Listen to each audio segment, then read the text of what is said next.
తన ప్రియకుమారుడికి ఏం చేశారు తెలుసా?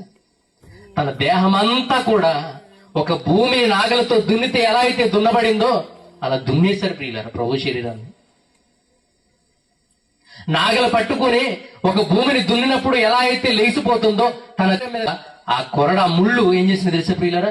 శరీరాన్ని చీల్చేశాయి. ఆ చేతుల్లో శీలలు దిగిపోయి రక్తం చిందుతుంటే ఆ మరియ తల్లి విలవిలలాడిపోయిందని తన బిడ్డ కోసం. ఆ మరియ తల్లి కొడుపు కోత 9 నెలలు మోసి 30 సంవత్సరాలు పెంచింది ఆ బిడ్డని. 30 సంవత్సరాల బంధం ఎలా ఉంటుంది అండ్ పురుట్లోనే చనిపోతే అంత ప్రేమ ఉండదేమో, మర్చిపోతామేమో. 33 సంవత్సరాల బంధం అండి ఆ తల్లిది. విలువలాడిపోయింది. ఎందుకో తెలుసా శిక్షణ భరించాడు? నీ కోసం, నా కోసం. ఆ పరలోకపు తండ్రి ఏడ్చాడు ఆ రోజున.